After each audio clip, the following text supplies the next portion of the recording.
नमस्कार। इस सनातन प्रोटोकॉल के नवरात्र सीरीज़ में आपका स्वागत है। इन 9 दिनों में हम लोग बात करेंगे कि कैसे माँ भगवती के अलग अलग रूप हैं, उनके अलग अलग भाव हैं, और अगर हम उनको अपने जीवन में उतारने का प्रयास करें तो ये 9 दिन की एक साधना की विधि है, जिसमें चरण दर चरण, पायदान पर पायदान हम आगे बढ़ते हैं और अपनी शांति को, अपने एकात्म स्वरूप को उपलब्ध होने की दिशा में अग्रसर होते हैं। तो सबसे पहले दिन हम लोग ध्यान करेंगे माँ शैलपुत्री का। तो अगर माँ शैलपुत्री के नाम को अगर हम सोचें और समझने की कोशिश करें तो वो शैलपुत्री हैं, वो शक्ति जो पर्वत से उभरी है। और पर्वत का भाव यही होता है कि उसके अंदर धैर्य हो, वो रूटेड हो, स्थापत्य की भावना उसके अंदर, उसको वो भाव कूट कूट के भरा हो। वो भाव ही है स्थापत्य का, अपनी स्थिति में अटल रहने का, जो पर्वत को पर्वत बनाता है। और ये नहीं कि पर्वत एक मृत है, डेड है, नहीं, डेड नहीं है, वो भी ग्रो कर रहा है, वो भी बढ़ रहा है। देखने में भले ही हमें लगता है कि स्थिर है, लेकिन उसकी जो बढ़त है वो बहुत मजबूत और बहुत गहरी है। ऐसे ही हम भी अगर रूटेड रह सकें तो हमारे अंदर एक ग्रेविटी आ जाएगी।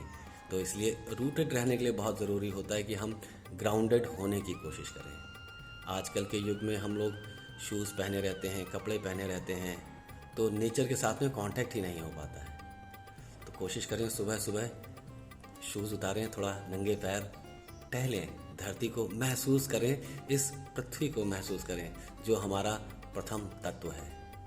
जब उसके साथ हम मिलते हैं तो एक ऊर्जा स्वतः हमारे अंदर दौड़ने लगती है। साथ में उनके पास कमल भी है, त्रिशूल भी है, नंदी स्वयं उनके साथ में है।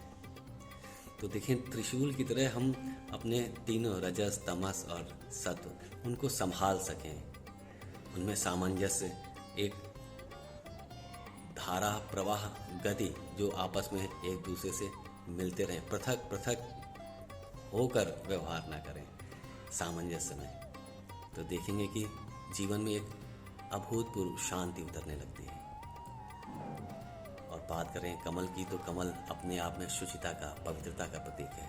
और साथ में अगर एक बात आपने ध्यान दी हो तो कमल के ऊपर पानी की बूंद रहती तो है, लेकिन उसको छू नहीं पाती। तो ऐसे ही रहें ज़रूर, लेकिन देखें कहीं छू ना दे। कबीर ने कहा है कि ज्यों की त्यों धर दीनी चदरिया। वही कमल की बात है कि कमल के ऊपर पानी की बूंद तो थी, लेकिन पानी की बूंद कमल को छू ना सकी। ज्यों की त्यों धर दीनी चदरिया। तो इस नवरात्र के प्रथम दिन में प्रयास करें हम लोग रूटेड होने का, ग्राउंडेड होने का, अपनी जड़ों से जुड़ने का, अपनी जड़ों से पुनः वो ऊर्जा, वो शक्ति, वो जल, वो स्रोत जीवन का पा लेने की कोशिश करते हैं। एक रस धार जो जड़ों से लेके ऊपर तक पहुंचे। और जितनी गहरी जड़ें होती हैं उतना ही वृक्ष आसमान को छू पाता है।